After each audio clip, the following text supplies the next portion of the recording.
Hi, I'm Nancy Crosby, and I've got my dad, Ronnie Rogers, here with me. And we are doing, Dad's giving us a little wave there. We decided over many conversations to make a Zoom video together because my dad has been on a journey of studying cultural Marxism and Marxism for almost 3 years now. And he has a book that he has written and sent to the publisher and will be coming out this fall called A Corruption of Consequence. And it really looks at cultural Marxism and the gospel and how the two are completely opposite and opposing to one another.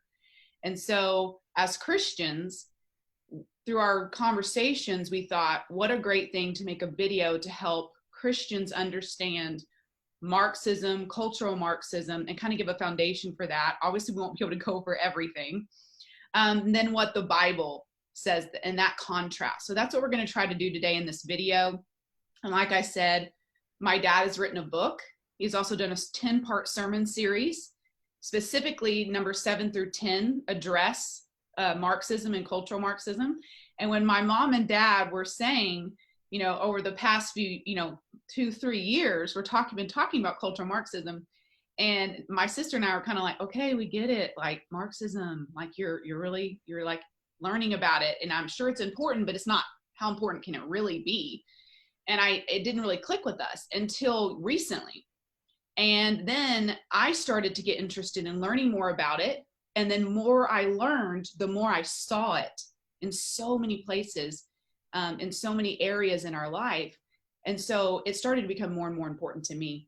And so I wanted to do this video and interview my dad, who has now become an expert on the subject, and really pick his brain for the betterment of all of us. Got a little phone call, that's okay. For the betterment of all of us so we can understand more. So his book, A Corruption of Consequence, is just under 100 pages, right, Dad, of like actual reading? Yeah. Cool. And so just to give y'all a little comparison, when Dad normally writes a book, it's about 250 to 300 pages. And this time he has 50 original sources and 200 footnotes. It's usually about triple that. So he's writing this book for the normal person to understand, and not just the intellectual and the theologian and all these things. So that's super exciting to me. And yeah, so I'm going to kick it off with some quotes from your sermon series, particular sermon number 8, and we'll get rolling from there. Okay, so you say that the church in Colossians, or Colossae is how you say it in the sermon, but for us lay people in Colossians, we're trying to put tradition over the words of Christ. But the same thing applies to us today. But now we are dealing with Marxism over Christ. And you go on to say that Marxism and Christianity are mutually exclusive and are antithetical to one another, that they oppose one another in every major way. The error of cultural Marxism being commingled with truth. But they're antithetical because Marxism, whether you're talking about classical or cultural, is materialistic. Man doesn't have a spirit or soul. There is no God. There is no eternity. And of course, Christianity is theistic, and there is a spiritual world. And then what Marxism does is moves people from personal accountability to group accountability. So it takes everybody and puts them in a group, and you'll see that more and more as we talk, whereas Christianity, a person will account for their own sin. Unless you repent, you will die. And Ezekiel, he doesn't judge the son for the father's sin, nor the father for the son's sin. So you move from personal responsibility to a collectivism, a group. Another thing is that in Christianity, you have private property. And if you go back to the 10 Commandments, you have, you shall, don't covet this, don't steal. And when you steal, you have to be stealing somebody's property. Well, in Marxism, everything it's collectivism, and it really is owned by the state. So there are these essential dissimilarities that make them mutually exclusive. They're mutually exclusive on many levels, but on these kind of meta-narrative and overarching areas, they are as well. Got it. So a big difference to me that stands out in what you just said is that you're going from an individual to a group. And that really makes a lot of sense to me. And I see that a lot when I'm observing, culture or things going on around us, here, even in the United States, it's all about what group. And I think we're going to get a little bit more into that, what group you belong to as opposed to the individual. Just to get started here, what critical theory is versus other social theories. Okay. All right. Well, critical theory is a social theory. And sometimes, let me just say that one of the hard things to get a handle on when you're talking about, we'll talk about cultural Marxism and critical race theory and intersectionality and all of these terms, it's hard to kind of figure out which one comes first. Mm-hmm. And because you find them originating in different areas, how they all fit together. Well, they all fit together under critical theory. So critical theory is a social theory, and social theories, what they do is they examine a culture or a civilization or a society, and they explain it. Critical theory is different in that it seeks to change the society. So critical meaning it criticizes everything, and it actually comes with the assumption that there is a group that's enslaved and enslavers, or you could say the oppressed and the oppressors. So it's going to liberate, and the way it liberates is to critique every norm, every structure, whether it's religious, political, economic, and it's going to deconstruct them and destroy them and build a more just society, they would say, which would be a socialist society. So it is about deconstructing the present society and building another society, which would be socialistic, or we might even use the word communistic. So every attitude, every norm, everything, the family structure has to be deconstructed. So let's just take the biblical family, a man and a woman, and they have children. That's got to be totally destroyed. That there's religion, so Christianity or any other, it's got to be totally destroyed. The economic system of capitalism has to be totally destroyed. And then you rebuild. So it's evaluating it not to explain it, but to destroy it and replace it. Is it correct to say that that's where Marxism comes from, is out of critical theory? It's correct to say that's where cultural Marxism, and I'll make that distinction in a moment, not classical Marxism. Critical theory is in response to the failure of classical Marxism. Okay, gotcha. Okay, so let's get into that. What can you give us a brief history of, classical Marxism and how involved into cultural Marxism, and then also how social justice fits into that? Okay. Classical Marxism, of course, Karl Marx and his co-laborer, Friedrich Engels, and this is in the Marxist Manifesto or Communist Manifesto. It's very brief. And it basically looks at the world, and the problem in the world is economics. And the economical problem is that you have the proletariat, the working, and you have the bourgeoisie, and they are the property owners. We would call them business owners. And sometimes they're called upper class, but we would just view them as middle class. But they own stuff and they have a business and so forth. And so the bourgeoisie oppresses and is the cause of the problem of poverty with the proletariat. So what Marx envisioned was that a leader would rise up and lead the proletariat to have a revolution against the bourgeoisie, overthrow them, and there would be a redistribution of the wealth. And this leader would then lead the proletariats and lead this new world order. But eventually, as it moved more towards the fulfillment of communism, this leader would kind of go off the scene, kind of vanish, and then you would have this utopia.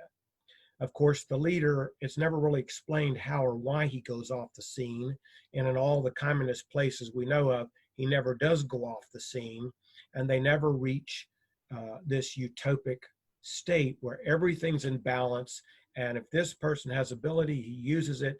And if this person has a need, he takes from it, and so forth. And but of course, we've never seen that succeed in the world, anywhere in the world. And Marxism, classical Marxism, failed. And you can read a lot of reasons why. Some say it's the rise of the middle class, some say it was capitalism, and there are other theories. But communists still believe that communism hasn't been tried and successfully. That's why when we thought with the Berlin Wall falling that it was over. Mm-hmm. But there are still people, and you'll find these among young socialists today, that they still think it hasn't been tried like they would do it. So the same concepts are there, but it always fails, and it always, always leads to massive, massive poverty and so forth. So like under Stalin, I mean, this is just a brief aside, but under Stalin, when they got it in the communist way, communism worked in the urban areas, so he could control the people and control the production and the distribution. But what happened is in the outlying areas and what we would call the rural areas, it didn't work. So millions and millions and millions and millions of people starved. And so he had to implement capitalism in the rural areas where they could make a product and sell it. And as long as they paid tax, they could keep a portion of it so that they could survive. Yeah. So it didn't even work then, much less later. So anyway, it ended up failing. And one of the things it does, though, it moves in. So you have the proletariat and the bourgeoisie. The bourgeoisie is all bad. The proletariat's all good. That's the group identity. Gotcha. And that will carry through in that was the group then. Yeah, that was the group. It kind of, when I listen to you say this, and obviously we can look back at these regimes and see that it didn't work, and that it actually caused the regular people a lot of suffering, poverty, death.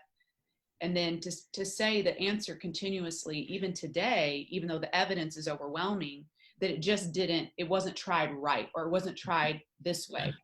It kind of reminds me of that old saying that trying the same thing over and over and over is a definition of insanity. When we see something that doesn't work, you've got to try something else, right? And so, especially when it doesn't work to such a devastating results. So, yeah, I mean, that just kind of reminded me of that. And there is in the heart of philosophers, poets, and then socialists or communists, that they can do something to bring in, there must be this utopic state. Mm-hmm. And biblically there is, and the King of Kings brings it in. Yeah. But since they don't believe in God and they don't believe in eternity, then it has to happen in time and space, mm-hmm. and man will bring it in. And always remember, whether it's classical Marxism, social justice, or cultural Marxism, when you see unequal outcomes, mm-hmm. that means injustice. Mm-hmm. So when they see these people making this and this one making this, or having poor and wealthy, that always in a Marxist viewpoint, which includes social justice, means that there must be injustice. They never consider the myriad of other factors that can affect that, such as family makeup, marital dynamic, in which the kid is born into, access to good education, or even valuing education, inherited social attitudes, work ethic, geographical location. Geography can affect people. In the 40s in the South, education was horrible. It was horrid. You could go up north, even like to Harlem, and get a good education.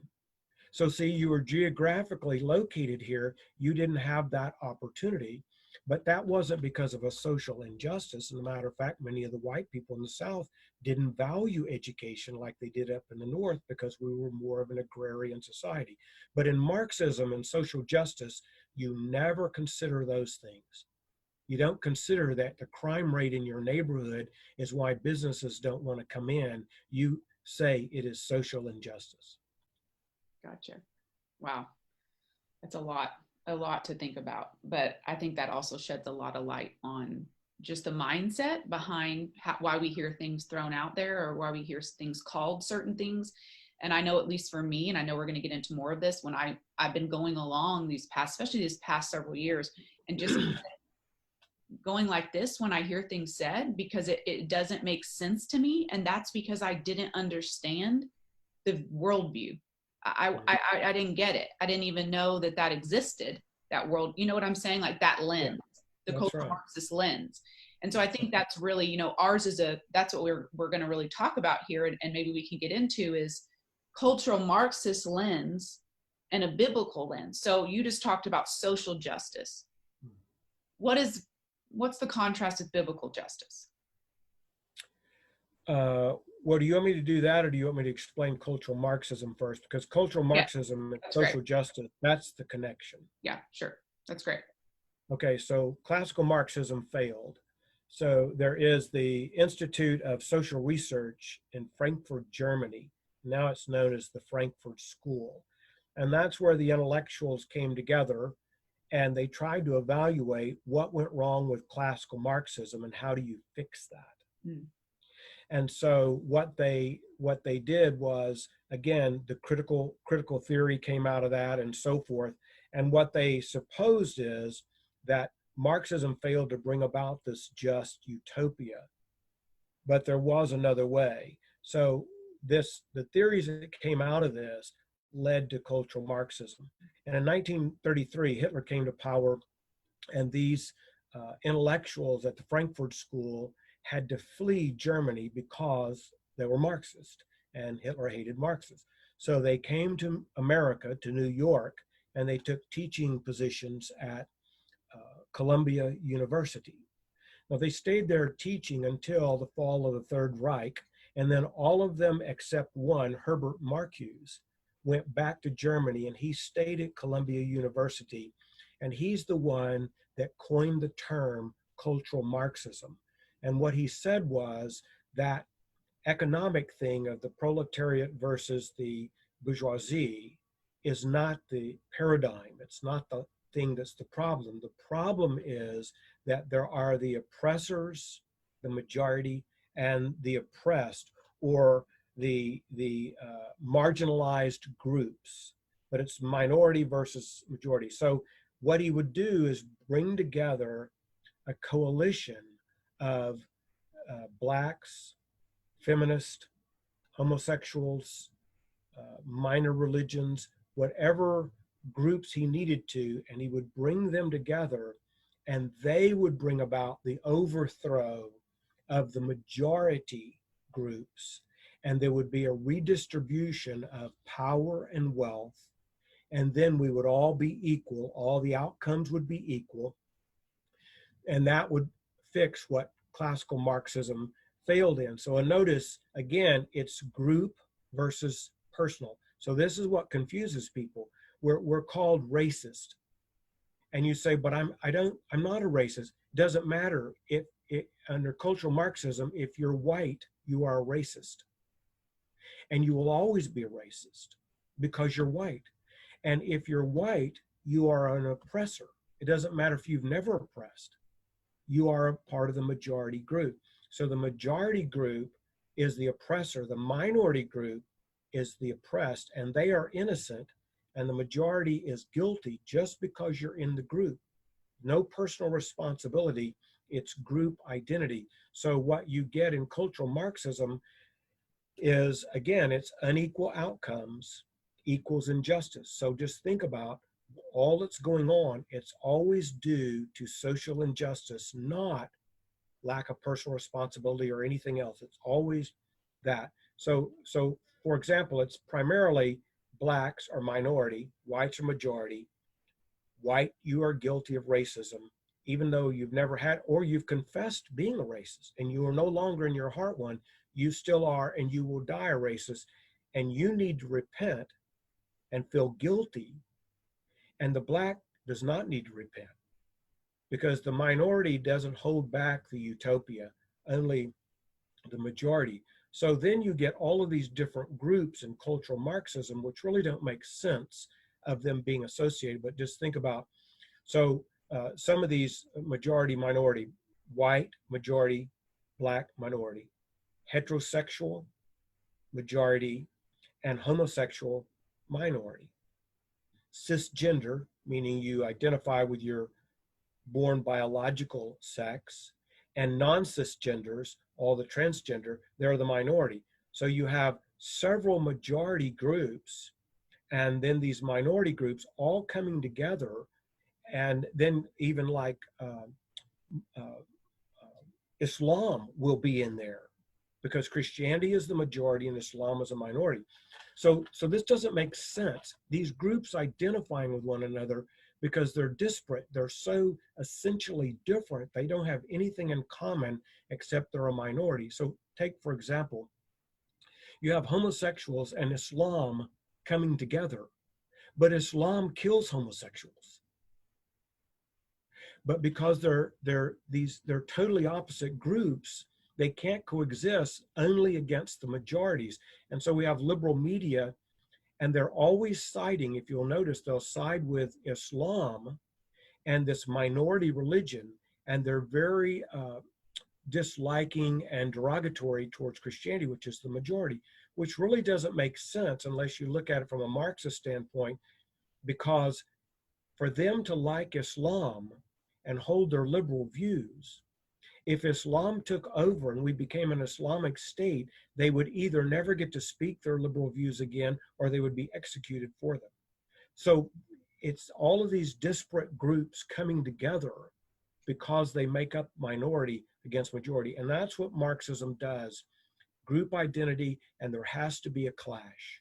And the more of these you can get, the greater probability of showing that that society is unsustainable. This is where you get identity politics from. So this person is defined by this and this and this. We're not all Americans.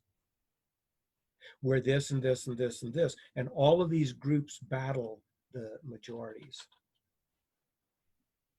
Well, and it made me think too, when you were talking about, if Islam was the predominant controlling religion and things in America, women's rights, go out the window, and to that point, and then when you were mentioning the identity politics, that was the biggest light bulb for me, because that was so confusing to me before, where that came from, and this constant division. And it just seems so, it's not seemingly, it's become so hostile, because we're all pitted against each other and not unified, and then constantly calling each other names because of this identity politics, which really stems from cultural Marxism. And I feel like that was the biggest light bulb for me, for sure. So I really appreciate you explaining all of that. And so do you want to go into what biblical justice looks like versus this leads us to social justice. Mm-hmm. So this leads us to social justice. So social justice is the most popular term used, but we should never think justice before the law. That's not what's meant. We should never think biblical justice. That's not what's meant, because you still have the Marxian model or paradigm, and that is that there are the oppressed and the oppressors. And so in social justice, the groups are the same as they are in cultural Marxism. There are all these disparate groups, and they can use whatever tactics they need, like Marxism, and they can use revolutionary, they can use anarchy. And matter of fact, 2 of the 3 founders of Black Lives Matters claims that they are trained in Marxism. Now notice they didn't say that they just adopt some of the views. They're trained Marxist, and they're very versed in ideology. So people who don't understand what's going on, they don't realize everything that BLM does, it's from a Marxian paradigm. So you can use social justice interchangeably, not synonymously, but interchangeably with cultural Marxism, because they have these similarities.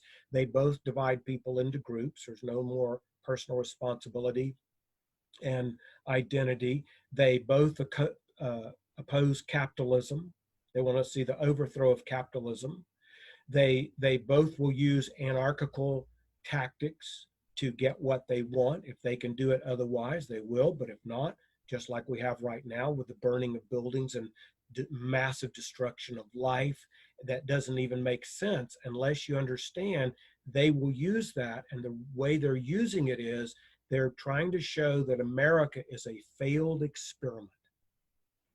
And one of their intellectuals, West, at Harvard, I mean, this is his argument. These riots show that America is a failed experiment. And once you accept that, then you're more open to a Marxian overthrow. There is a guilt for being in the majority, which is white. So you have to be guilty because you have these privileges and so forth. And remember again, just like Marxism, unequal outcomes mean there is social injustice. They do not consider the other things like cultural values, family values, inherited assumptions and attitudes. And what that means is, so you bring your children up and you teach them, no, you can do that. No, God is real. You know, God will make everything right one day. So these are assumptions and attitudes are going to go into life. Well, then if another family is teaching all white people are against you, you're never going to get ahead, nobody's going to be fair. Those are attitudes and assumptions they carry into life, and they're very difficult to overcome. So we have to consider all of these things. Not everybody has the same work ethic. And by the way, some people, so the Jews excel in finance, they excel in the clothing industry, but they don't excel in manufacturing. Sometimes it's because a certain group doesn't value that. So the Jews have done well in every country they've ever lived in, and they excel. Even when they are thrown out of one country with nothing, and they go to another country and they build it back up. But that doesn't mean they excel in every area, because that may not be of value to them, see?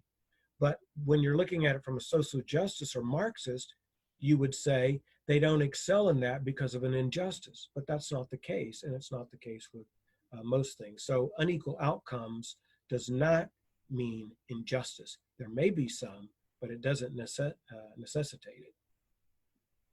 And I think that for a lot of people, including myself, and I know we've talked about this, but, as Christians, it doesn't mean that we don't have compassion for people that have less opportunity or, are dealing with circumstances that are much harder, much more difficult than our own, of course, caring for the least of these.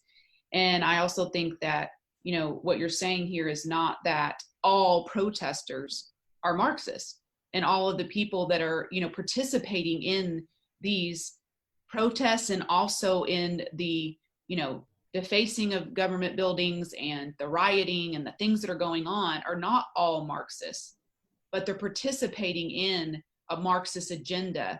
And they may have real frustrations, but when you perpetuate this idea of social justice, which is, as you said, really synonymous in most ways with cultural Marxism, you're really redefining justice as we know it, which I think is what you said in the beginning. Biblical justice, equality before the law, this is over here. So when we hear social justice, though, I feel like so many people and Christians alike, we're like, yeah, we want justice.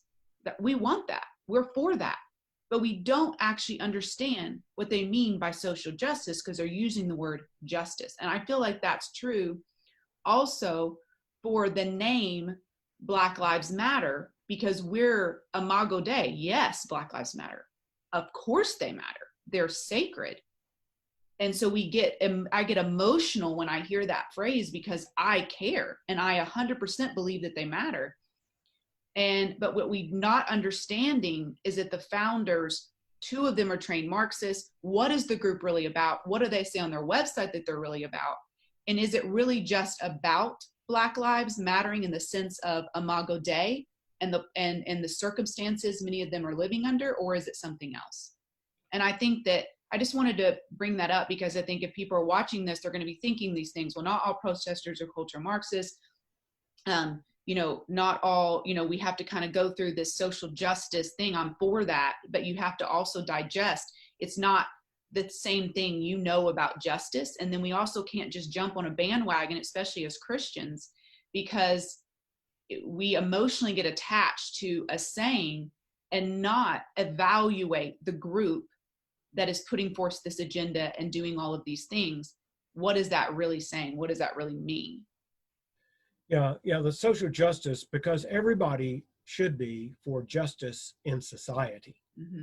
But that's not what social justice is. Social justice, if you think of it as socialistic justice, which is that there are unequal outcomes, therefore, to bring about justice, we have to redistribute power and wealth. And we will do that by whatever means necessary, through a graduated tax system or through revolution and destruction. So we're not talking about that. Another thing that really confuses people when you bring up the influence of cultural Marxism, and remember, Black Lives Matters, they're the ones claiming, two of them, that they are trained, so they know what they're doing. But when you say, well, cultural Marxism, social justice, using it in that sense, people assume that you're saying everybody there knows that and belongs to that. That's not what's being said. Cultural Marxists will come alongside of normal, peaceful protesters. And the injustice may be a real one, mm-hmm. but they will use it to advance Marxism, unbeknownst to these innocent protesters. Conversely, if the cultural Marxists are rioting and doing stuff, and people will come and protest, but they don't want to be a part of that, the cultural Marxists will use their numbers to show how many of us there are. So they will use you or be used by you as long as it advances the cause. Another thing is, the injustice could be actual. So based on what we know, could change, but based on what we know, George Floyd should not have died. There was basically universal agreement on that. So that's a real injustice based on what we know. So we stand against it. But what cultural Marxists do is they use that to advance their cause, and people who are truly against the injustice, they do it through legal protestations, through legislature, et cetera, but the cultural Marxists will use them or be used by them as long as it advances the cause. So just because we say cultural Marxism's involved doesn't mean there wasn't an injustice. Secondly, it doesn't mean everybody there is a card carrying any more than if we said, yeah, these were all Christians, and that means that all of them believe like Baptists do. See? But so that's the idea we have to keep separate. And people dismiss cultural Marxism because they don't want to think about that going on. But look, this has been here since back at the turn of the 20th century with Du Bois. And then in the 60s, in the cultural revolution of the 60s, Marxist ideas were promoting that as well. So this isn't new in American society. It does seem to have gained a bigger foothold than before. Yeah, I would say that's definitely true. I think it is all over media, all over the media.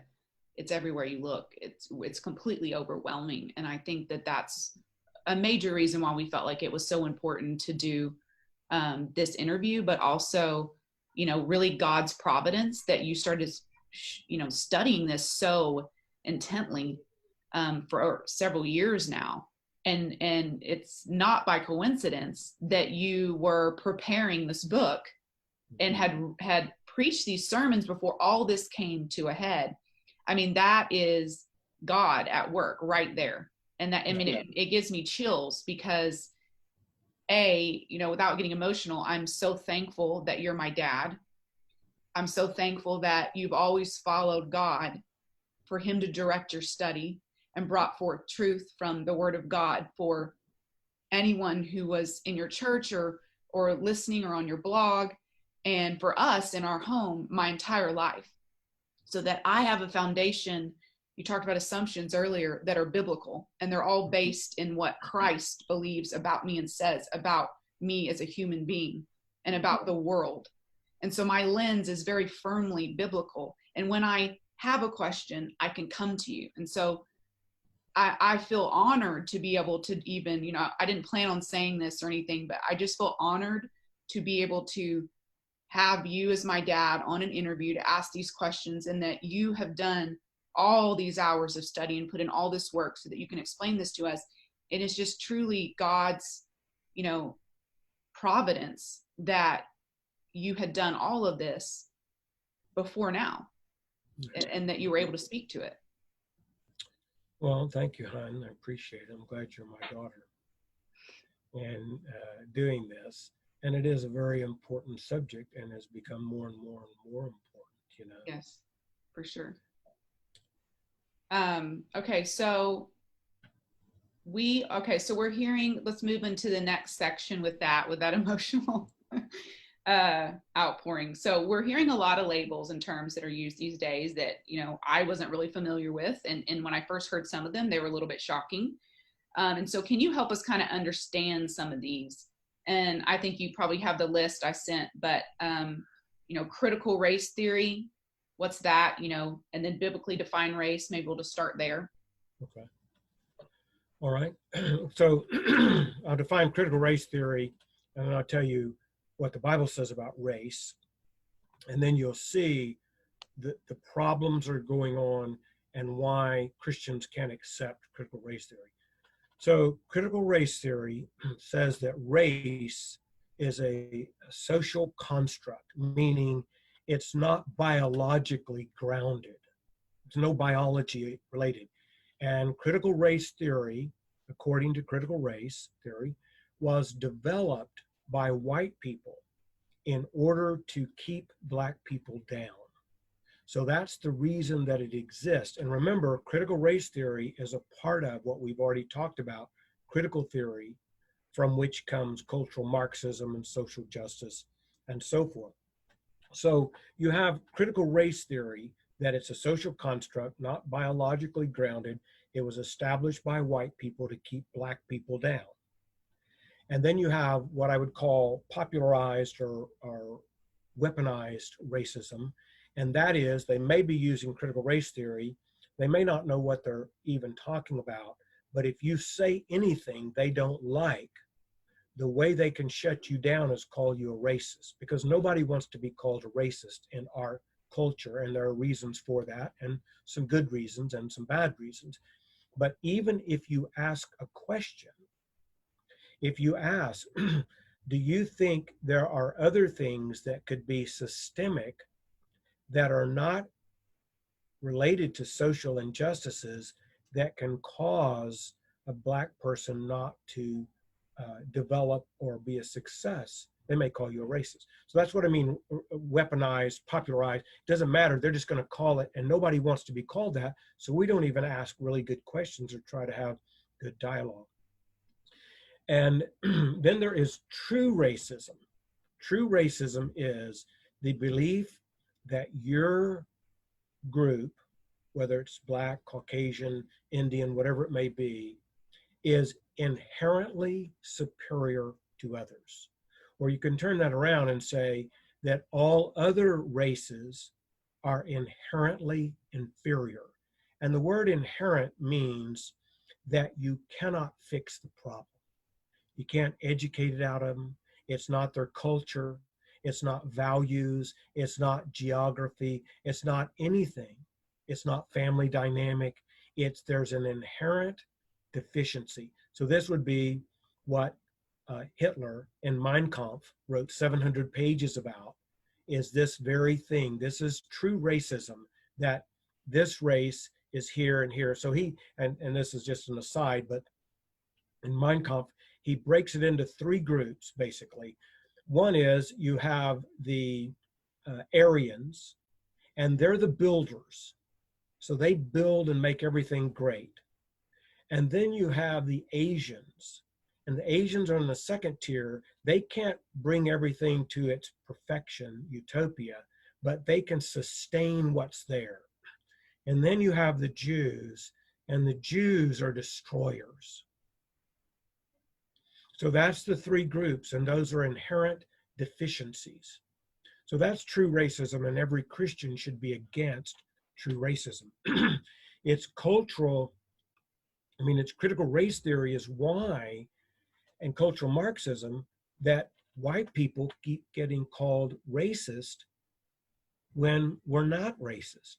You can't come to the church I pastor, there are 10 races that are in our church. 10. You can't be here and be a racist. And yet, according to critical race theory, I'm a racist because I'm a white man. My associate pastor, my pastor of worship, he has adopted 3 black children, 2 Korean children, 2 from Haiti, 1 Hispanic, and maybe some others. He has 12. And so he's not a racist. But according to critical race theory and cultural Marxism and social justice, he is, because he's a white man. And you would say inherently racist. Inherent. Like you can't be redeemed of it. You can't be redeemed, and you can't. So they'll take a situation, and this is what you call genetic determinism. So they'll take blacks, and maybe with the IQ test, maybe they showed that they didn't do as well, and they'll say, see, there's a ceiling there. They're genetically inferior educationally. But there are a lot of problems with the IQ test. We can talk about that at other times and other things that have gone on. But if you go in other areas, you'll find blacks have done some astounding things. And like Dunbar High School in Washington, D.C., before the liberals got hold of it, it was a mecca for blacks coming out of there and going to some of the best colleges and surpassing their white counterparts. So it's not inherent. Some of it, again, has to do with all of these variables that are there. But so this brings us to biblical race, and let me just give you that very quickly. So biblically, all people are a part of the human race. Genesis 1:26-28. So black, white, brown, whoever it is, we're all a part of the human race. And we are created by God in God's image. So we inherently have value because we are inherently the image of God, the imago Dei.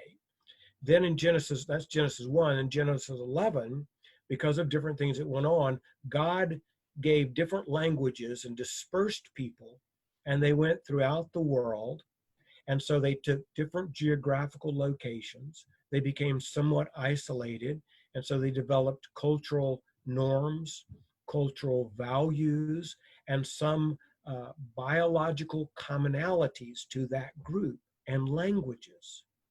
So that stayed that way. Now, now with more travel and stuff, we go to this country and we visit these people, and over here, the language is different, the values are different, the pigmentation of the skin can be different. But notice he did that, and then the Bible in Revelations refers to these groups again as tribes, nations, tongues, and people. But they all go back to being created by God. So the unifying factor is all people are created by God in his image, and in his image. All people have fallen in sin, Genesis chapter 3. Christ died for all. He's the Lamb of God who takes away the sin of the world. And God loves all people and wants all people to be saved. So if you'll notice, Christianity and biblical view of race is unifying. It brings everybody together as being created by God in the image of God, loved by God, fallen. We have a problem. That's why bad things happen. But God has offered a redeemer. Christ has paid for our sin, and he loves us and wants us to be restored. Whereas social justice, Black Lives Matters, cultural Marxism, identity politics, it divides, and divides, because that's how Marxism flourishes. So race, biblically defined, necessarily rejects political or weaponized or popularized racism, critical race theory racism, and true racism. It necessarily, and this is one of the reasons that I don't use Black Lives Matters, because I have a better term. All are created in the image of God.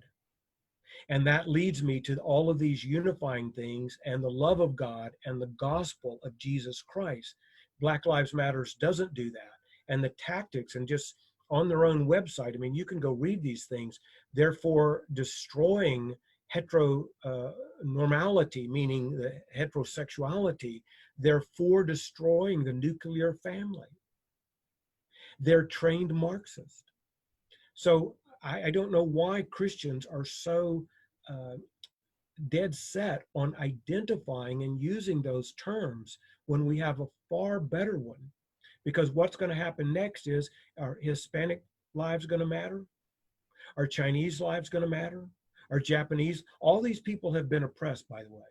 Matter of fact, most people in world history, we localize our problem, and that's the way social justice people want to do it. They want to act like the white people are the only people that have had slaves, and it's an American problem. Actually, it's a world problem. It's a millennial problem. It's gone on since almost the dawn, at least the dawn of sin.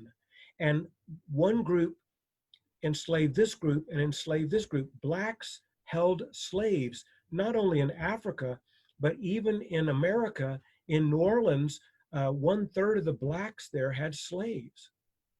I mean, but you want to say it in such a way that you can make your political point, but it's a world problem. It's kind of like war. We've had them in America, but they're across the globe. And so the Japanese have been oppressed at one time. The Chinese have been oppressed. They've oppressed.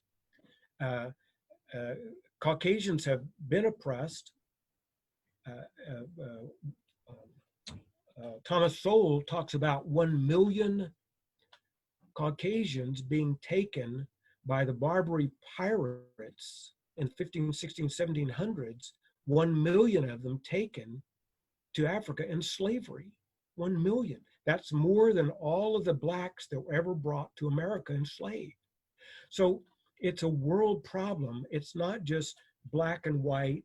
Blacks have enslaved blacks. And by the way, up until most recent times, slavery was enslaving the people who were your people. It wasn't racial at all, because you didn't have the means to go and carry them somewhere, go to Africa and get them and bring them here. And it was very expensive. So what they did is enslave the people of their own population who were vulnerable. And that changes throughout time. One time it's this group, and one time it's this group. So when we say all people are created in the image of God, that means we treat all people that way. And then another thing about Black Lives Matter is using that. So you mentioned a little bit ago about, well, a lot of these people, so there are Christians who don't agree with Black Lives Matter's website, the destruction of the family, pushing homosexuality, things like that. But the problem is, when you use their t-shirts and when you carry billboards with their signs, most people do not know this. And so it's like, and my other daughter, Natalie, your sister, I thought made this point one day, and I thought it was really very, very keen. And that is that in the pro-life movement, and I've been in it for over 40 years, we do not use the term. So we're for planning, being a parent, planning, rearing children, knowledgeable parents, but we do not use the term Planned Parenthood. The reason is because Planned Parenthood is so identified with the organization that massively exterminates innocent preborn children as an industry.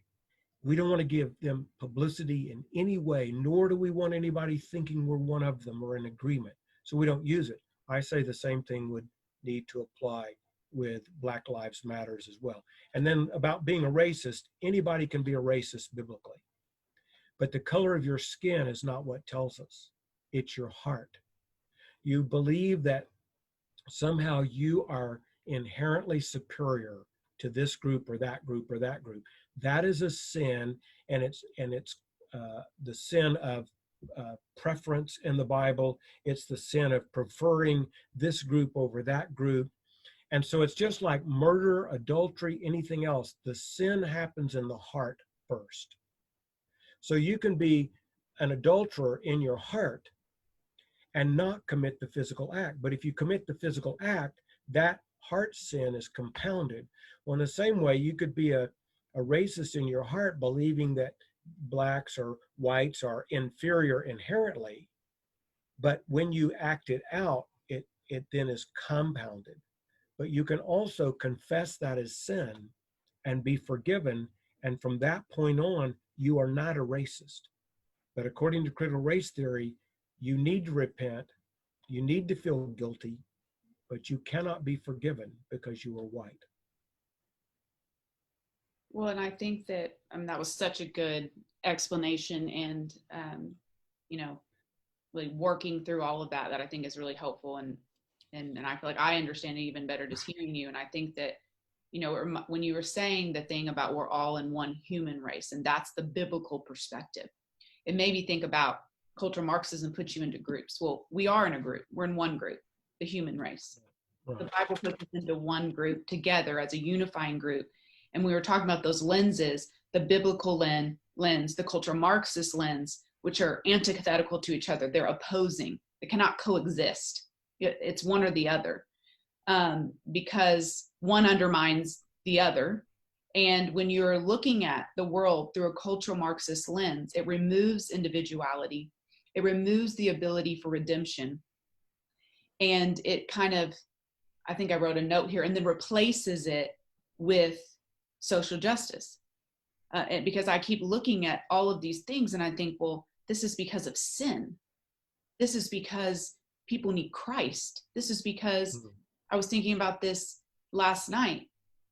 We keep looking to, and I think, you know, cultural Marxism and Marxism in general really looks for the government and the system to fix all of our problems.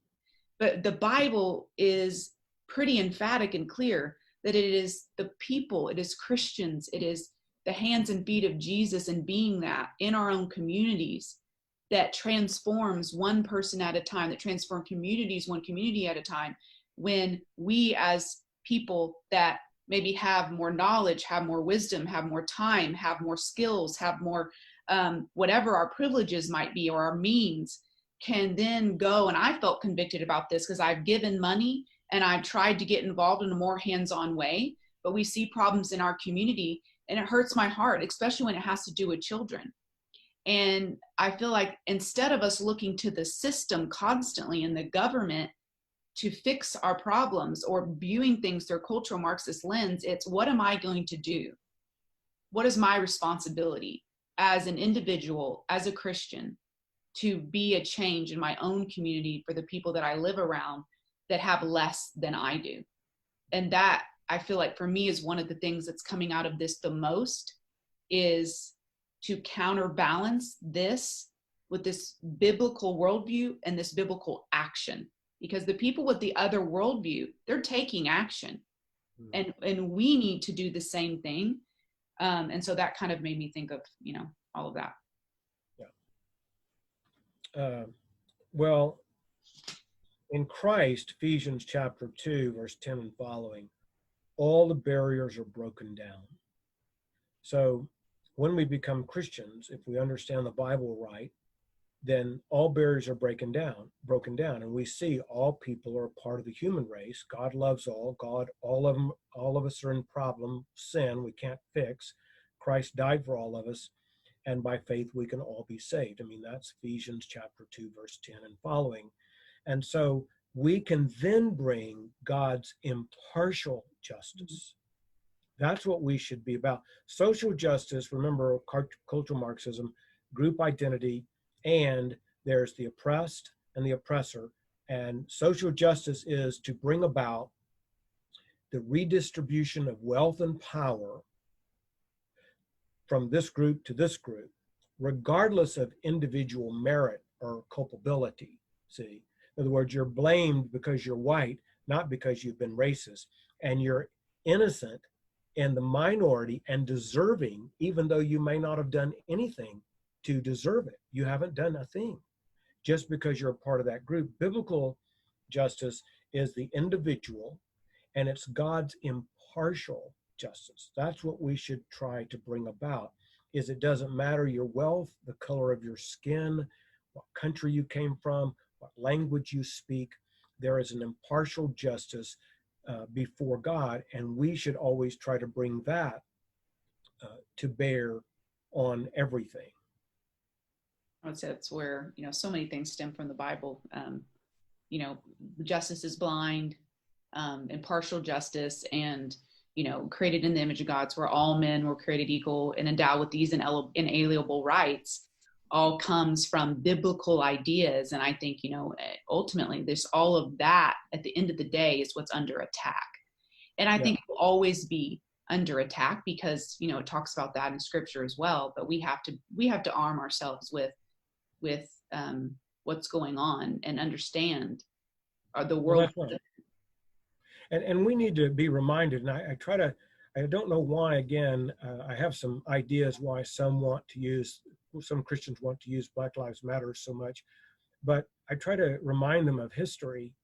So there have been the two greatest human rights movements in American history.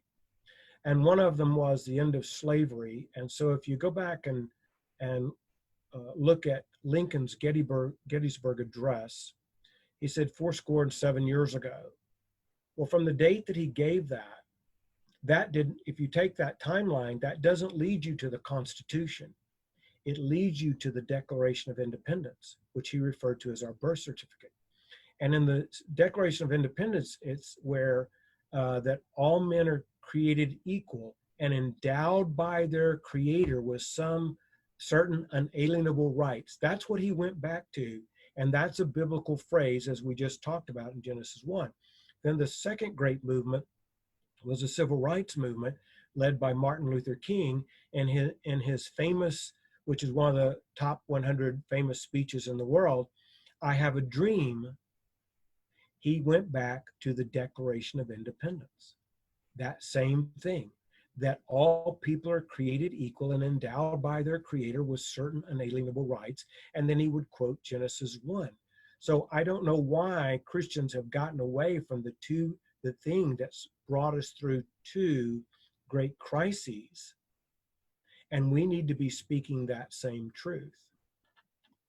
And I think that just points out that there will never be anything that will ever be superior to what the Bible lays out about human beings, about the world.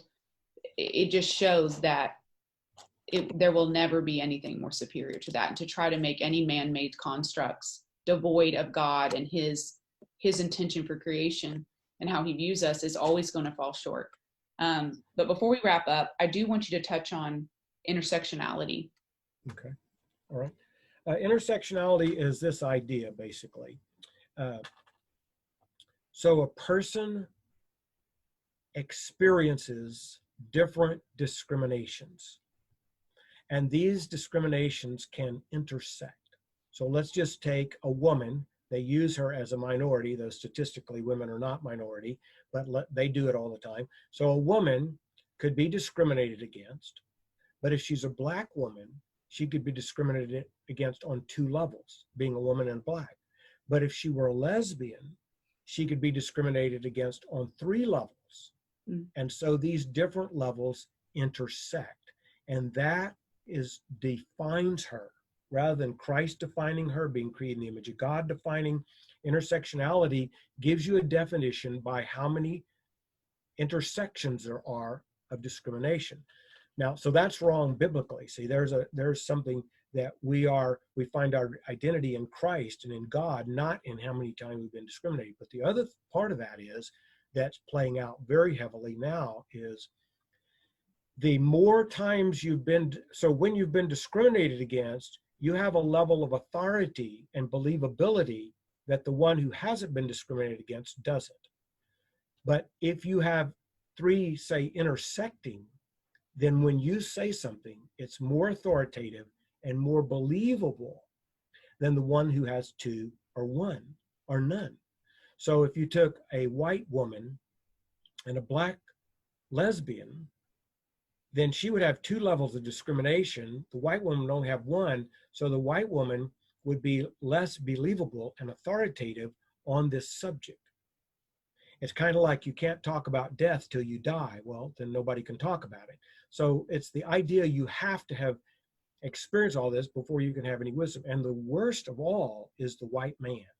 So this would be very important to you if you're married and you have a husband who's white, or if you have sons, because this is the environment they're growing up in. So with the discriminated person, the oppressed, the one that has these intersecting things, what they say is believed until proven wrong. The white man, let's say, who's the oppressor, he is not believed until he is proven right.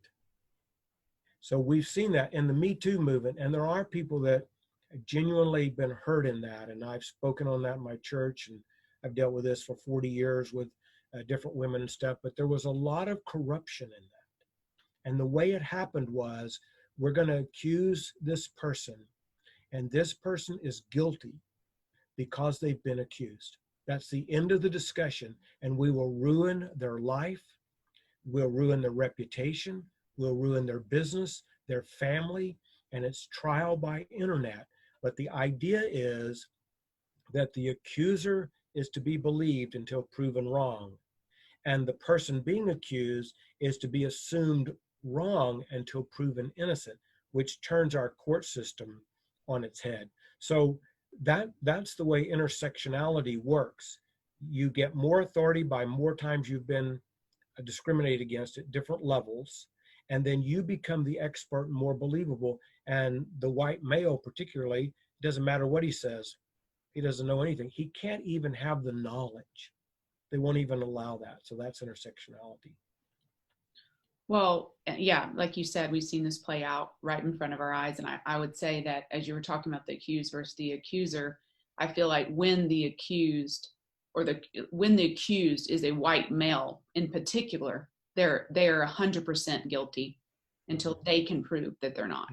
And for me, like you said, as a mother of 3 sons who are also white,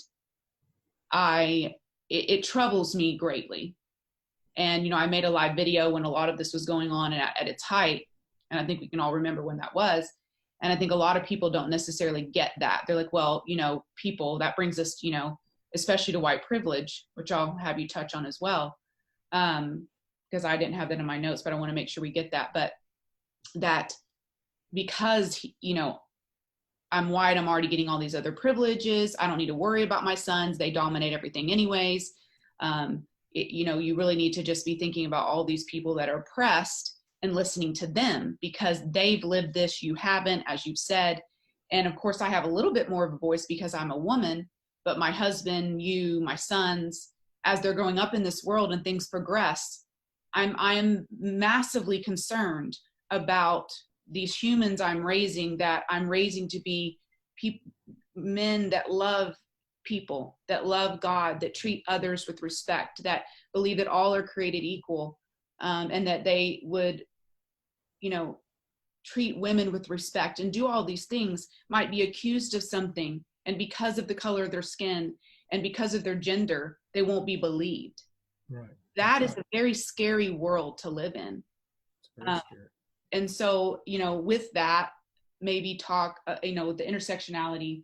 And I think that's something we see so much is people are silenced or called names because they don't fit in these multiple intersections. And the more intersections you're in, the more authority you have, regardless of really what even is coming out of your mouth. It really doesn't matter as long as you're in these intersections. That's right. And so remember, you may not have personally experienced discrimination. Right. But because you belong to that group, you are considered to be discriminated against. The same thing with as a white person, you may not have discriminated against, but you are considered to be that discriminator or that oppressor.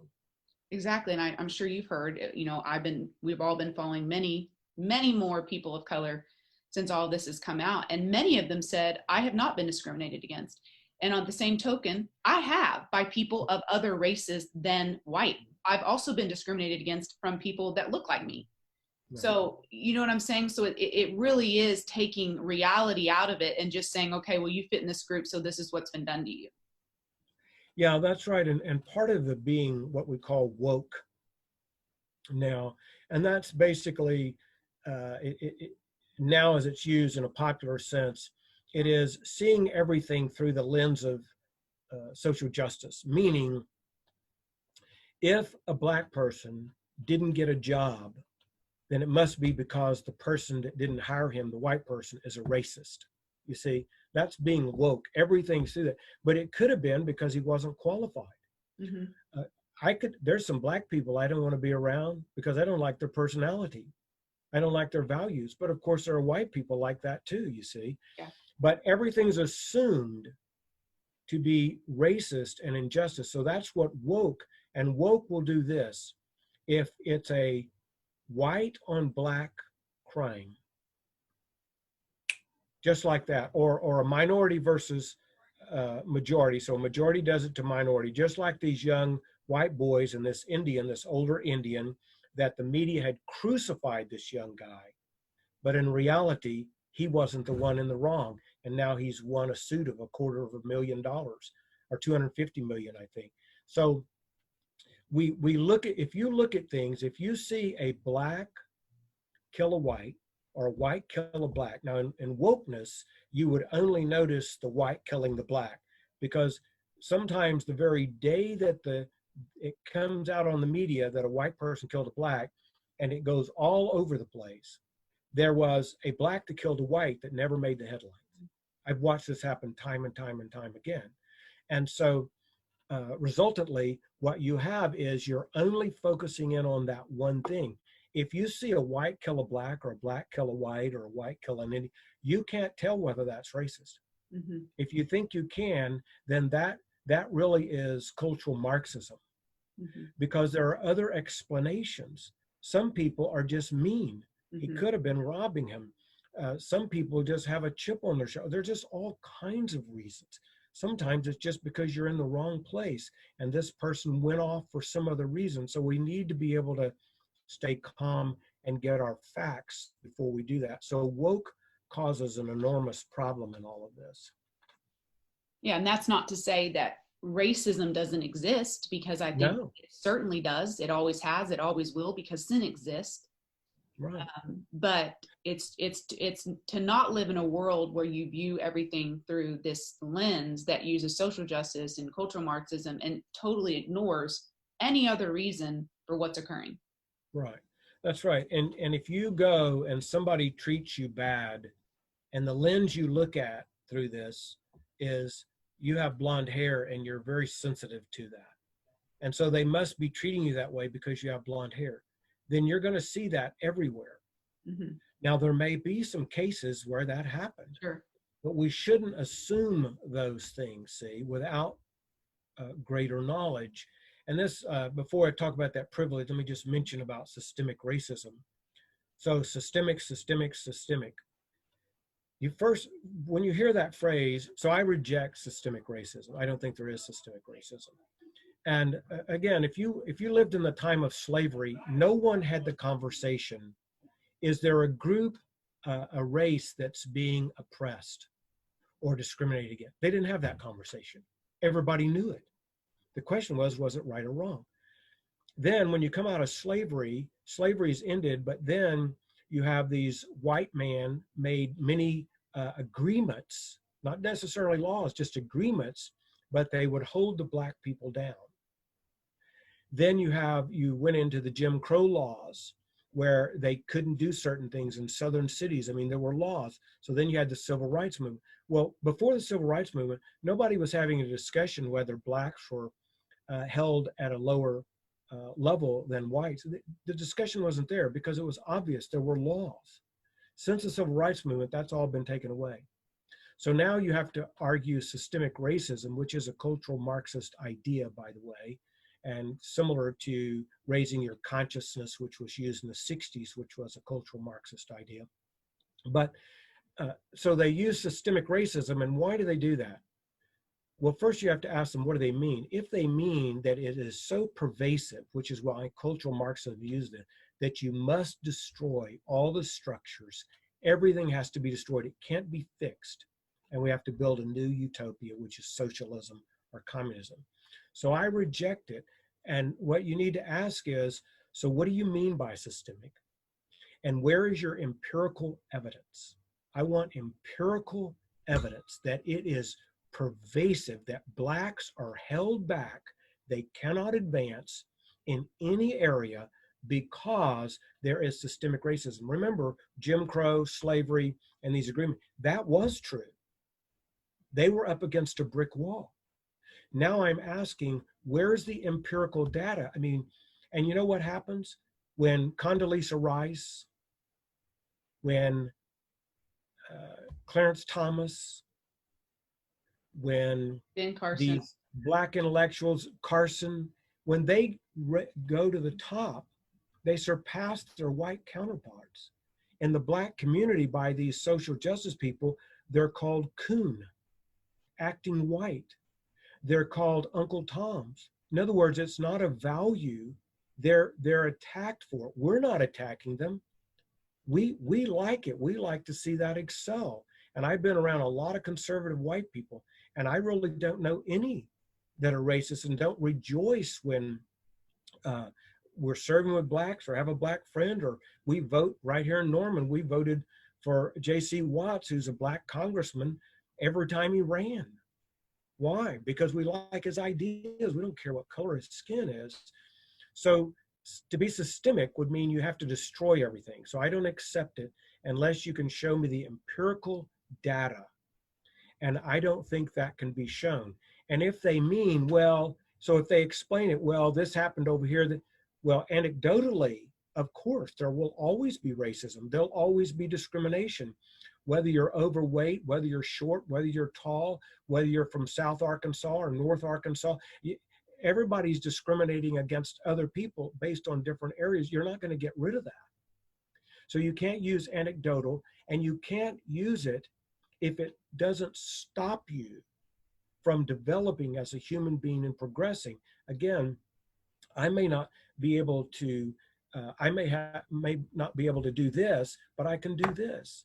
So I think there's racism. I think there will always be racism, not just black, white, but there are blacks that can be racist according to the Bible, not according to critical race theory, but according to the Bible, they can be racist. So there will always be racist, but I don't believe they're systemic, and they have to prove that, the burden of proof. And if they say, well, everybody knows there is, well, see, that's the thing. Well, no, we don't know. I want it shown to me.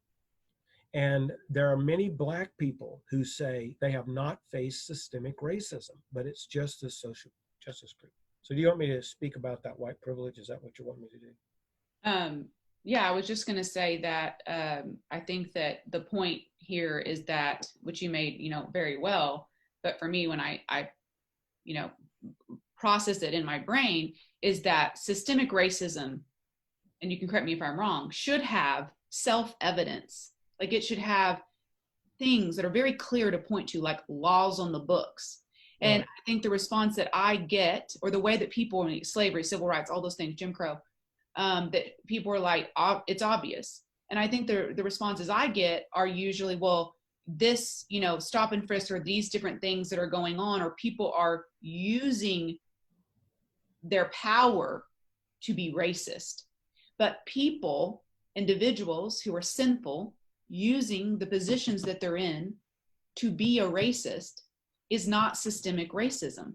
Or saying that a law that is not for black people do this, for white people do this, for this to do this, to say that it is racist because people use it to be that way or to discriminate against a specific race is not systemic racism. That's right. It's not systemic, it's just racism. And there'll always be that. And another question to ask people is, of course, the cultural Marxists are using it because you got to destroy society and build a new one, say, socialistic. But say, okay, so when will systemic racism be gone? Tell me when we'll know it's gone. And if they tell you, then when there are no more racists, that's not attainable in this life. Not possible. And sometimes, again, so if I walk in a store and I look a certain way, regardless of my color, and I remember being a young person and we didn't always obey the law, and I regret that. But when we came in a store, three or four of us, they watched us. They had somebody tail us. I wasn't black. So when black people tell me that, I think, yeah, we get tailed too. And I just heard somebody talking about getting pulled over by a police officer, how nervous it makes them, and how they try to go over the script and what they're going to say. Well, I do the same thing. The I same. don't do it as much now at my age, but I'm telling you one thing, when I was 30 or 20 and I got pulled over, man, I was scripting everything. My hands were on that steering wheel. I mean, I was frozen. Mm-hmm. So sometimes it's the human experience that we're tailoring it to fit this narrative that we have to advance. Again, you have to know, I do believe there's racism. So I do believe that. I just believe there's true racism. And I believe the rest of this creates a lot more that's really not racism, biblically speaking. It's not, if, for example, I tell people all the time, if you make a racist statement, does not make you a racist any more than making an intelligent statement makes you a genius. Mm-hmm. We make dumb statements, but it's a belief. So, in one sense, slavery isn't racist, it's the idea that justifies slavery, and slavery is the outworking of this racism in your heart. See? So, in other words, slavery is the product of racism that's in the heart. And so we have to keep it back in a biblical way rather than accepting all of these other versions. Yeah. So we have to reject this idea of you get pulled over, this happens to you, Right, someone's clocking you, and it's all because of one thing, the color of your skin, what you right, look like, right. instead of these other factors. Not to say that it hasn't occurred because of racism, true racism, of course it has. But, That's right. or let's talk, obviously it's time to talk about white privilege because, Okay. we haven't gotten to that, but that your skin color has made it harder. Right. So let's Okay. talk about that. So white privilege, on a technical sense, the best way to understand it technically is that because you're a white person, you have privileges. In other words, you don't have to face some obstacles that a person of color would have to face. So you get to go in this. Now go back to the 60s when I was young, there was a colored water fountain and a white water fountain, a colored bathroom and a white bathroom. Restaurants they could not go in. So when you talk about white privilege, it's very clear. And when I got on the bus as a kid to go to school, we just sat down, but the blacks got on and went to the back of the bus. So that's white privilege in its true form. You're white and you get this because you're white. They don't get it because the color of their skin. I mean, we get so superficial that rather than looking at people as created in the image of God, we're looking at their skin pigmentation. So that's white privilege. It's being used still today that you're white and you are not discriminated against racially. So you could go in maybe and get this because you're white and you don't have to undergo, scrutiny or being looked at the wrong way and all of these things. And there is some truth in that. There is some truth. And I think that is true in different areas. But I would also say that, and so under this idea of white privilege is you're a white supremacist. Now, historically, whites generally as a population, not every white, did believe that they were superior, and even blacks saw them that way. So that was there. But the way it's being used, you're a white supremacist and you're privileged, and you therefore should be guilty. So we have all these white people getting on their knees and confessing their privilege. That is so unbiblical. It is so ungodly.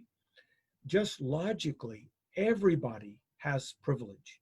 Some blacks have privilege over another black. Blacks in America have privilege over people of color in Brazil who are far more poor. go through far more things. There are Black people, and I just heard one who's lectured at Harvard and other places and just wrote an article for the New York or for the Wall Street Journal and lived in Africa and told about the discrimination and how she wanted to get to America. No other country, she's Black, by the way, no other country are you so free as America. And she had lived in the Netherlands, and she said the Netherlands was very good, but she said it's a very homogeneous population. She said, so she always felt like she stuck out. And she's in America, been here for a few years now, and she's so happy. So Blacks don't realize how privileged they are. So logically, we all have privilege. Because you're privileged biblically does not mean you need to be guilty. I don't need to be guilty over my privilege. So let's just say I have a Black friend and I'm white, and I can go in here and not be looked at and he's looked at. That is a white privilege. Now, here's the question biblically. Everybody has privilege. What are you going to do with it? Are you going to use your privilege to oppress somebody else or to become arrogant? That would be sin. So in the Bible, Paul had the privilege of being a Roman citizen, which meant you couldn't be crucified. There were a lot of other privileges, just being a Roman citizen. Abraham was privileged to be wealthy. The Jews were privileged that God gave them his scripture and to nobody else. But he never called on them to repent or feel guilty. What he called on them to do was to be thankful and good stewards. So here's an example. Most of us that are familiar with the Bible, we're aware of Matthew 25 and the parable of the talents. And so Jesus gave one talent, and another he gave 2 or 3 talents, and then one he gave 5. And he went away. And so they were to take that and use it. When he came back, he didn't judge the one that had 5, which is a greater privilege than having 3 or 1. He didn't call him to repent because he had more. He judged him on his faithfulness and his stewardship. And the one that had 1 got judged because he wasn't a good steward. So privilege, I mean, everybody has privilege over somebody else. And by the way, because you're privileged, it didn't make Paul an oppressor. It didn't make the Jews an oppressor. My goodness, they weren't oppressors, they were oppressed. Because you have privilege doesn't make you an oppressor. It doesn't mean you need to be guilty. And so that's biblically. We all have privilege. We need to be good stewards of those, thankful for them. And so I just say it's a given. Yeah, you could be able to do that, and I can't. So somebody who weighs 250 pounds and I weigh 150 pounds, he may have a greater privilege and opportunity to become a linebacker than me. I'm assuming he would win out if the two of us were there. So that's another thing about privilege. How it's being used today is white privilege, white privilege, white privilege, meaning there's an implicit, because you have privilege, you have all what you have. No, no, no, no, no. Privilege does not necessarily result in achievement. We know this. There are a lot of people who have privilege, greater privilege than you or I have, but they didn't achieve.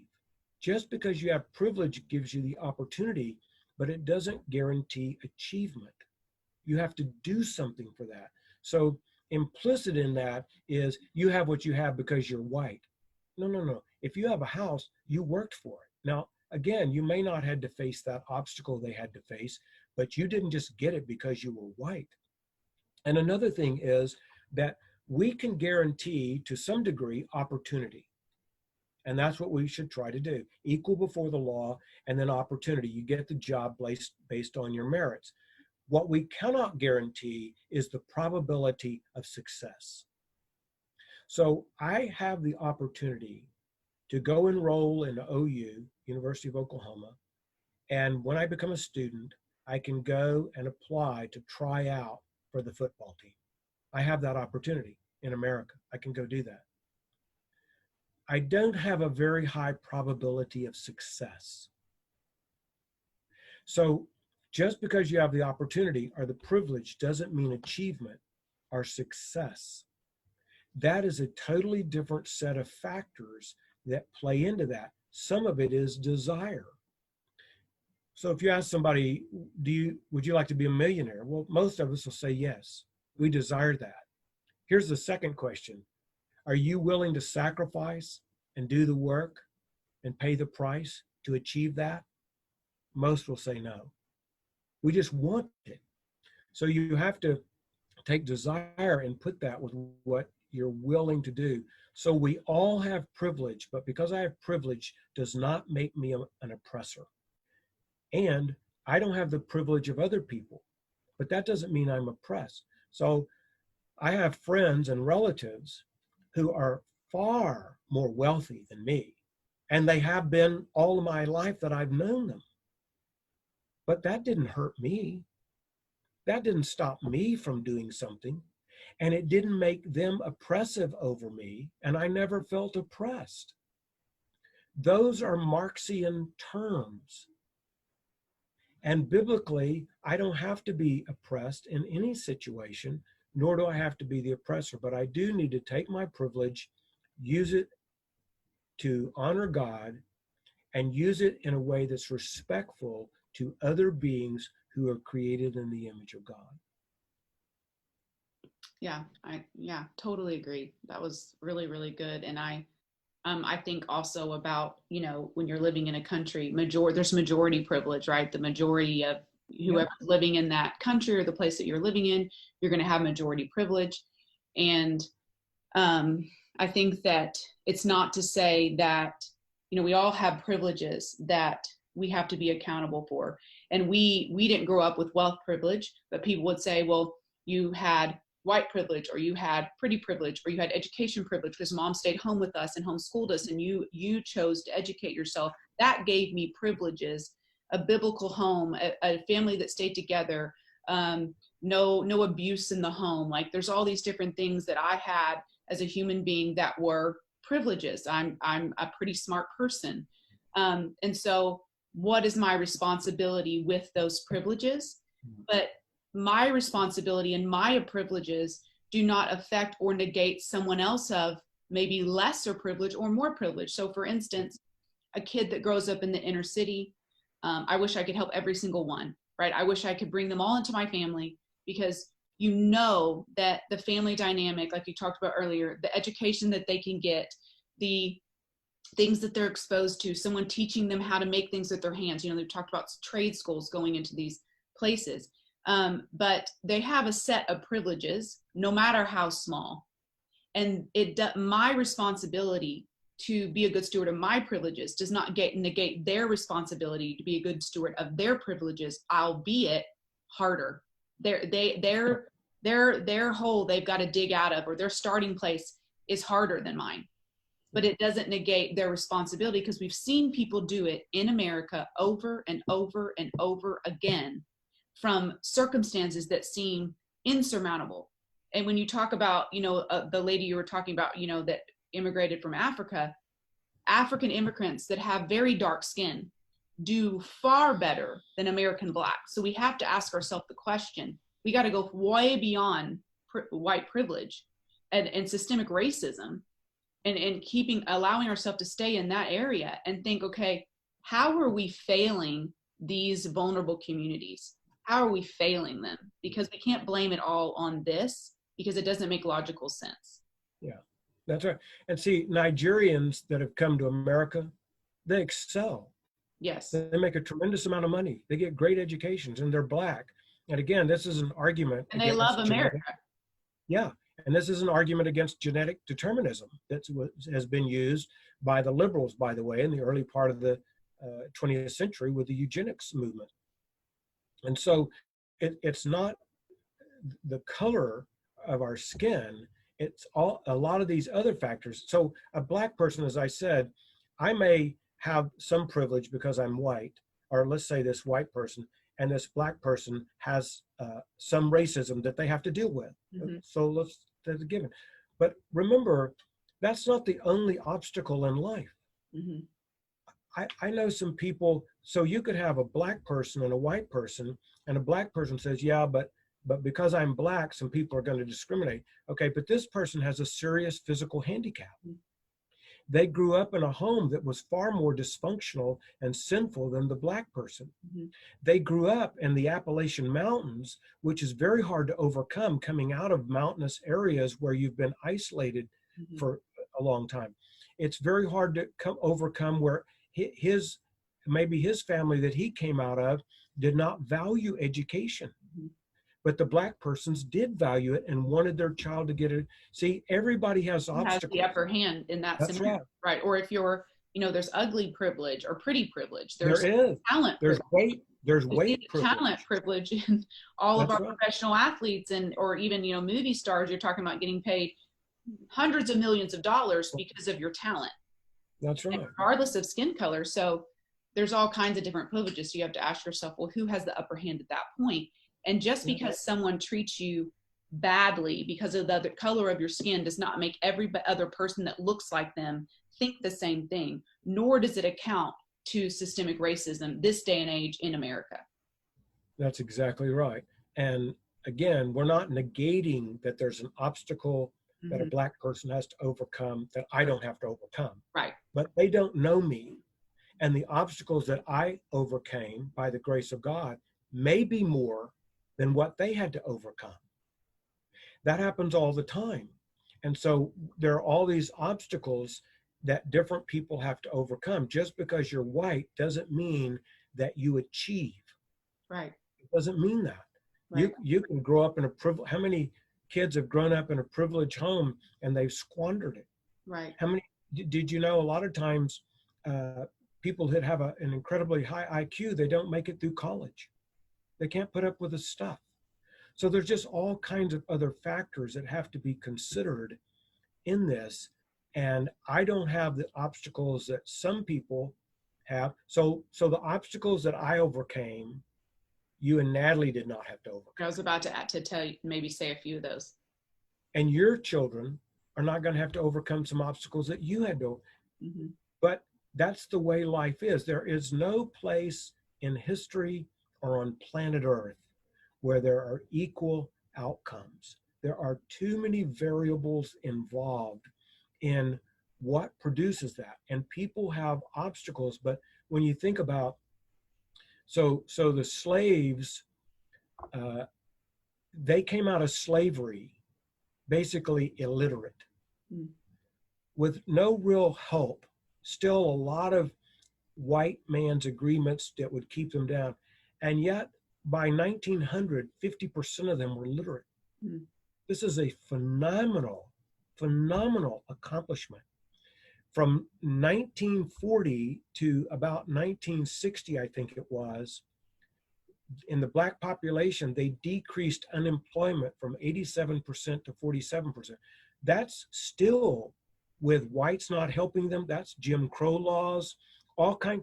So some of the things they've accomplished, I mean, when you read about them, you just want to celebrate what they have done.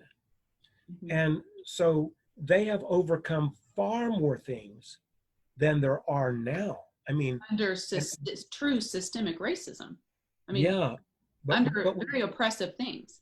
But we tend as humans, I'm not negating bad things. I'm not negating that. I'm saying those are real. In my own personal life or in a population or a state or whatever, we can become gripers about everything. And we're not thankful for what we have. So just to be born in America, regardless what people are saying, one of the reasons we know it's great is because we still have hundreds of millions of people wanting to get in here to live. Right. From all over the world.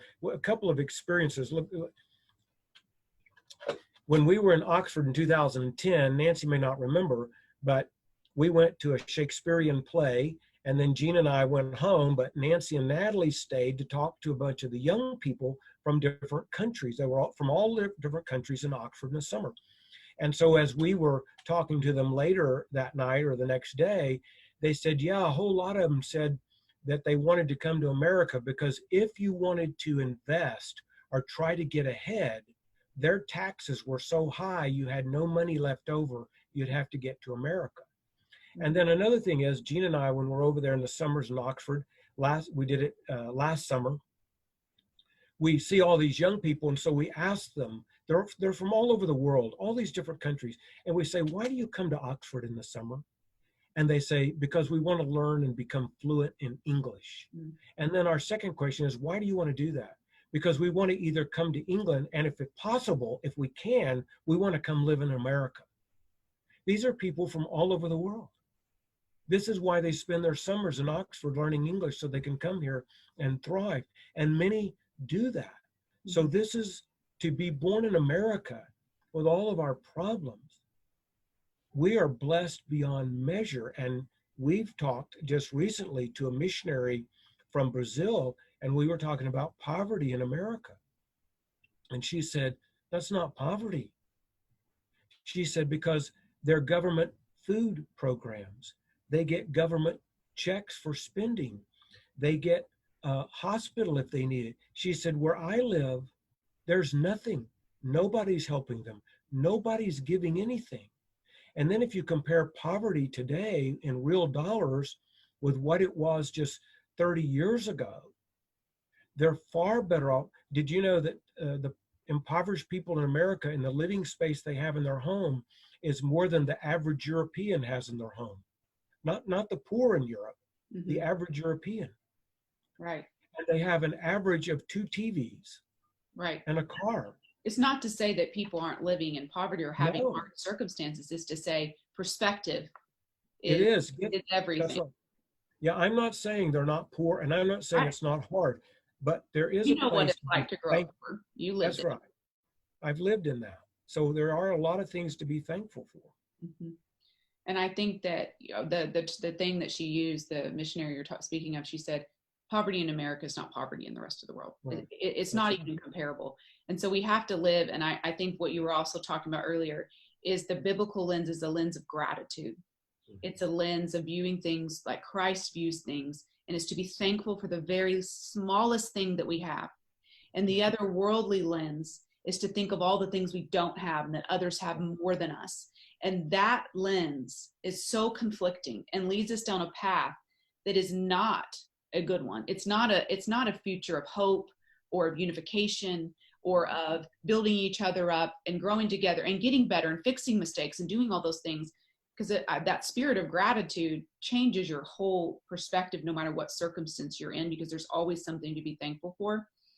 And I think I'm going to close with this, and then I was going to have you recommend, unless you have something else you want to add, maybe recommend a couple of resources for people to check out.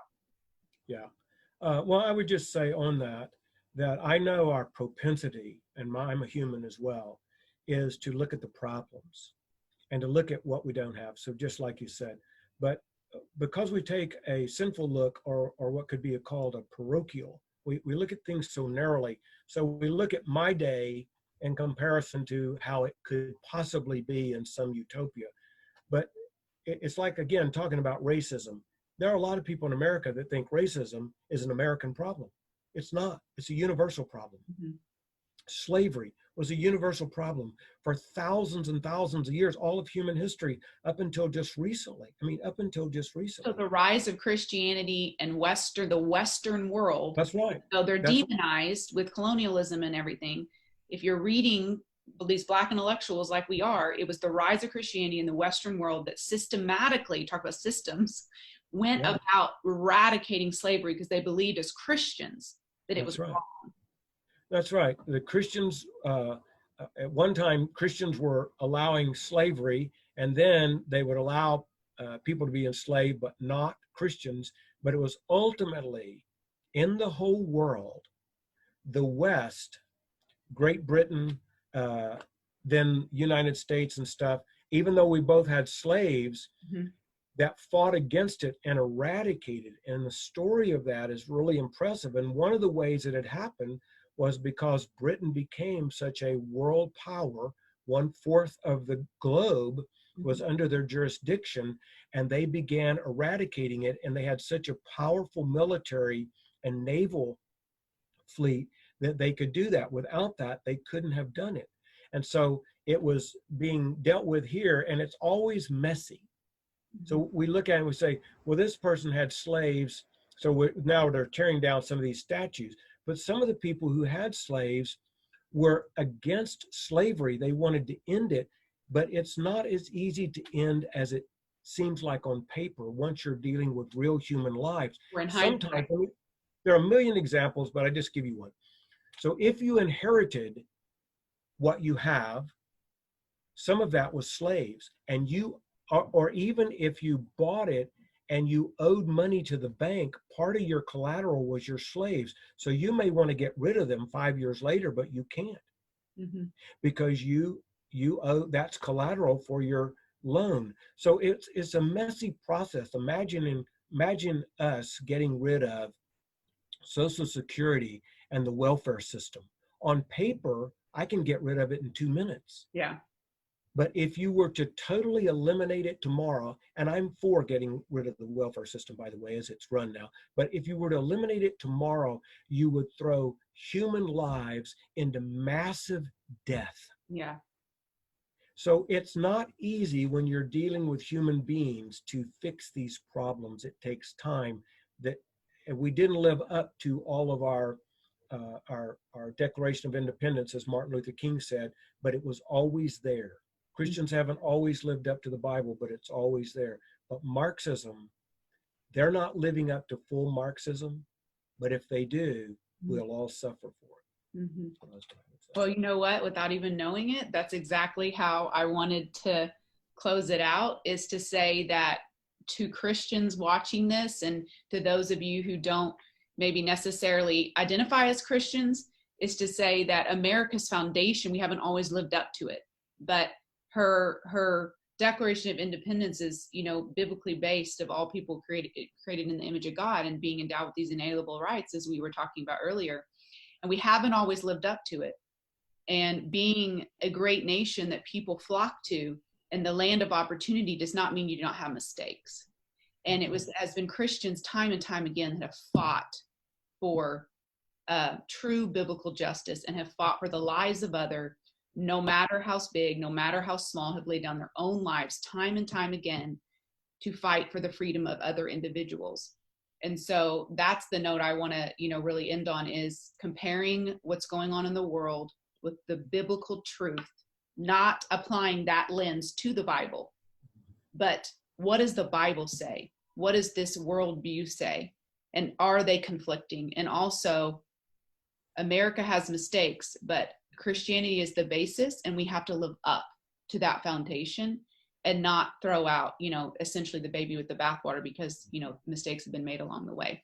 So I want my dad to just say a couple of people he would give as resources for people to look up. I know we've both been kind of really following a lot of Black intellectuals and just voices of a lot of Black people on Instagram and people of color.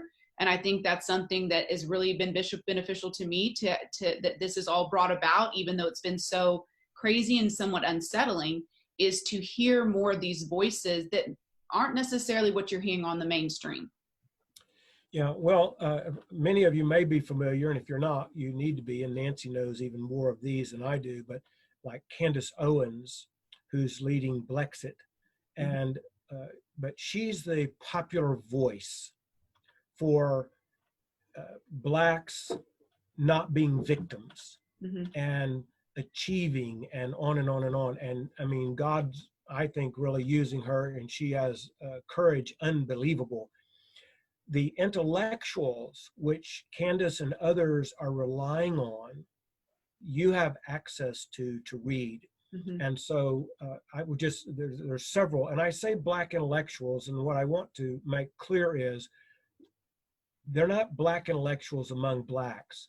I'm just letting you know they are Black people. They're just Black people. They're intellectuals. But they're intellectuals and scholars on the world stage. I mean, some of the smartest things I've ever heard, ever. If you want an education and just find it fascinating, so one of them would be Thomas Sowell. He's 90 years old now. He's a fellow at the Hoover Institute, but he's a graduate of Harvard and I think Columbia or Cornell, I'm sorry. Cornell and University of Chicago. University of Chicago. But he writes books, and you can get I think it's called uh, Black Rednecks and White Liberals or something like That's a that. really Yeah, and interesting title. but his seminal work is Wealth, Poverty, and Politics, and it's a big book. There are others that are not as big, but you will learn stuff in there that you're never going to hear in the Never. mainstream media. Walter Williams, And it's on he's Audible. also Just FYI for people who, it's also on audible.com. okay. You can get it audibly. Walter Williams, he's another scholar, and he's a professor right now. And again, any of the books they write, you can read. Shelby Steele, he has a book called White Guilt, Mm-hmm. and he has others, but I've read it, and it's just a great book of helping you to understand what happened to the gains that were made in the civil rights movement with Martin Luther King. And what is white guilt? And he doesn't mean by that that whites don't do things. It's not a moral guilt. It's whites will do anything not to be called a racist. Mm-hmm. And he said, because they're willing to do that, all of the gains of the civil rights movement between the militants and the white guilt people are lost. Mm. So I would just say Steele, Shelby Steele, Walter Williams, Thomas Sowell, and then Larry Elder he is somebody that's really easy to read and really good to read. But I'm telling you, it will help you to see the intellectual arguments for that will help you to understand blacks and whites were really the same. The same things affect us.